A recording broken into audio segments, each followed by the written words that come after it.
Good morning friends, welcome back to Parnika tutorials. In this video, I want to discuss about collection framework in Java. So I sincerely request everyone to watch the complete video for better understanding. First let me discuss about what is a collection, then I will discuss about collection framework, then I will discuss about the need for collection framework. So first let me define what is a collection. I think you can say, sir, collection of videos we'll call it as a playlist because suppose let's take that if I am preparing all the videos related to the Java. So I'm saying collection of Java videos, I'm making it as a one playlist. Am I right? So similarly, a collection is nothing but a group of individual objects is called a collection. Am I right? Simply if you say a collection of mobile phones, am I right? Or a collection of a TV. So it is nothing but collection of TVs is nothing but a group of individual TVs of several companies. Am I right? So this is nothing but about a collection. Now let me discuss about collection framework. Okay. So if you want to represent a group of individual objects as a single entity, then we need several classes and interfaces. Now, what the Java collection framework provides is, it provides an architecture to store and manipulate a group of objects. Now, let me write it so that you can understand. If you want to represent a group of individual objects as a single entity, then we need several classes and interfaces, or we require several classes and interfaces. So what the Java collection framework will do is that Java collection framework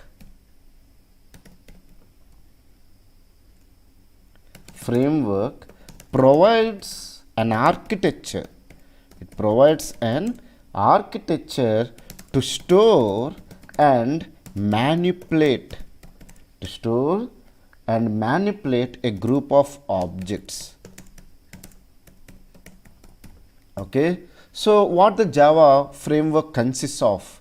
It consists of a collection of interfaces and then classes and then algorithms. Algorithms is because you want to perform certain operations on the objects, then you can perform them. So Java collection framework provides an architecture to store a collection of objects and manipulate them. Okay. So now you can ask me, sir, can you list out few interfaces and classes, because you are saying Java collection framework consists of certain interfaces and objects. Yes, I can provide various interfaces and then implementation classes. Now basically you will have four interfaces. One is set you will have, and to implement the set you have the classes called HashSet, and also you will have LinkedHashSet. Okay. Similarly, you have an interface called list. Okay. The implementation classes for the list is stack you have, and then as it is a class you need to keep it as capital letter. So stack will be there, LinkedList is there, and then ArrayList is there, and also you have a vector. Similarly, you have queue which uses the first in first out principle, so you can implement the linked list. Okay, linked list. And also you have another interface called map, and the implementation classes for the map is hash map, and also you have hash table. So these are the collection of interfaces you have, and then the implementation classes. Now before discussing about further about the collection framework, first I want to discuss what is the need for collection framework, because you can say, sir, we have an array. Array is what? Array is a collection of homogeneous elements. So if I can store collection of homogeneous elements, I can easily store collection of objects also. Then what is the need for collection framework? An array can do the task. Now there are certain drawbacks with the array. So let me discuss all these concepts. So before discussing about the collection framework, we have an array. Now you can ask me, sir, what is the need for an array? Suppose let's take that I want to declare the variables as a is equal to 10, b is equal to 10, c is equal to 30, like this. So I can create the individual variables and store the values. Now here I want to store 3 integer constants, so I have declared 3 integer variables. But if I want to create some 1000 variables, then I need to create 1000 unique variables to store the 1000 values. That is a tedious task. So instead of that one, what we will do is that we will create an array of size 1000, and then we can able to store collection of 1000 values which are homogeneous. Meaning is that if you created an integer array, you can able to store collection of integers. If you have created a float array, then you can able to store collection of real constants. Okay, so let me discuss with a one program how you can work with an array. Then I will discuss its limitations. So I will go to the desktop, and then I will go to the Java programs. Whatever the existing programs are there, I have removed them. Let me create a text document and say that array object, okay, dot Java. Now let me open this one with Notepad++. And then what I will do is that I will create a class called student. Okay. Now inside this class student, I will create 2 variables. One is a string and another one is the is. Now look at here, what will happen.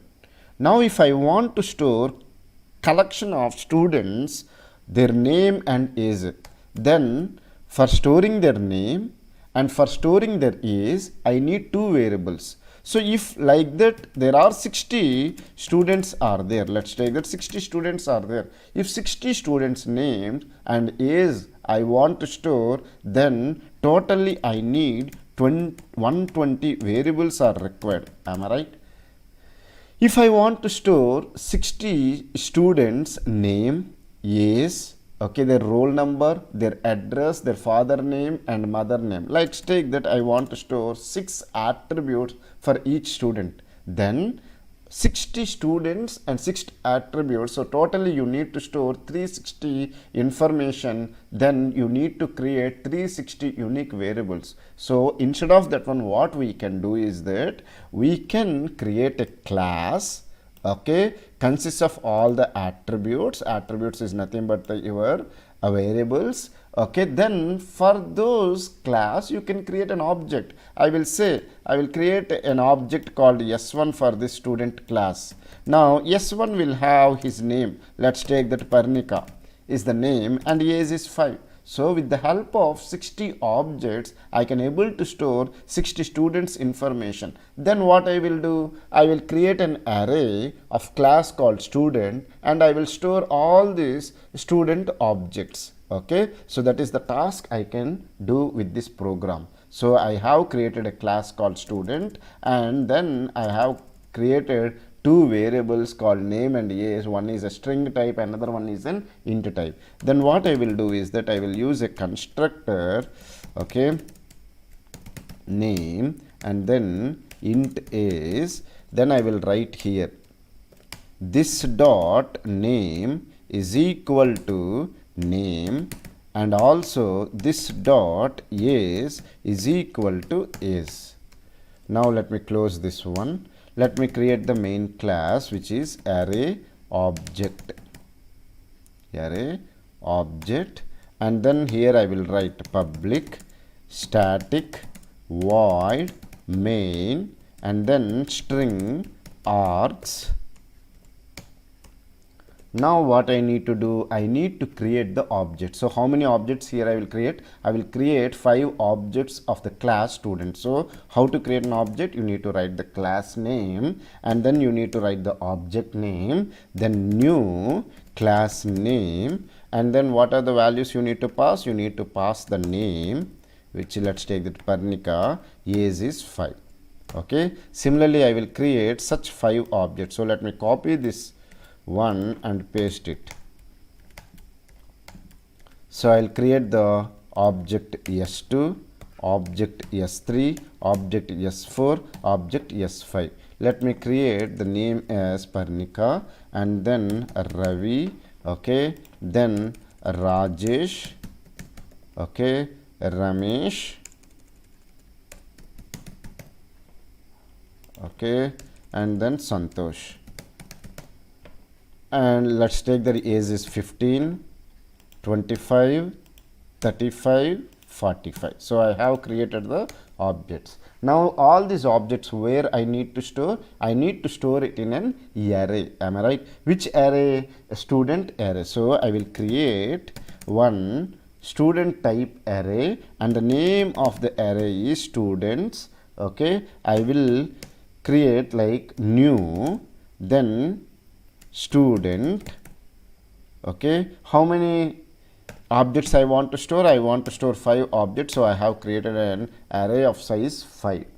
Then what I will write here? Students of 0 at the index 0, because you know that array will have the indices and the index will start from 0. So you have created an array of size 5, then you will start index 0, index 1, index 2, index 3, index 4. In each index you can create a, or you can store an object of the student type. So I will write students of 0 at index 0. I am storing an object called S1. Similarly at the index 1 I will store an object S2. Like that I will do it. So let me copy this one and paste it. At index 1 I will store the object S2. At the index 2 I will store the object S3, here S4, here S5. So here you will have the index 3, index 4. Okay, so then what I need to do? I need to display the name and age of each student. So I will create a variable I, then I will write a for loop. So for I is equal to 0, then I less than students dot length, then I plus plus. Okay, now let me write it. What I need to do? I need to create an object of student, and then I will write students of I. Then I will write system dot out dot println. Then I can write s dot name, and also let me write system dot out dot println.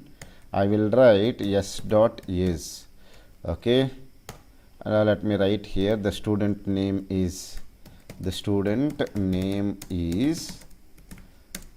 I will write concatenation plus. Similarly the student is the student is I will write concatenation. Then let me close the for loop, and let me close the class and anything else, the main, and then let me close it. Okay, so I have closed the for loop, I have closed the main method, and then I have closed the class. Let me save it. So what I have done here is that first I created an class called student, and then for that class student I have created several objects in the main class called array object. Then I have asked the user to enter the name and then age. So with the help of the constructor I have assigned to the variable called name and age.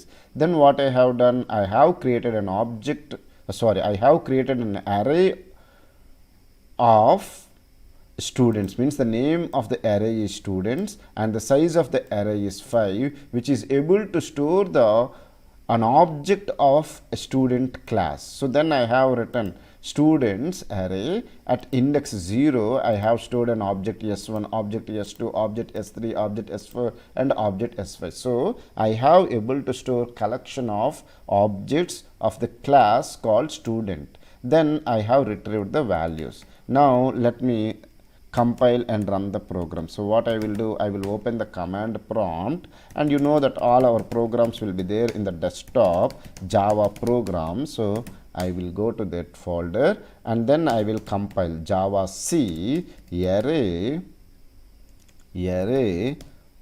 oh spelling mistake, array object dot java. See, there are no errors. Let me run it. How can I run? Java array object.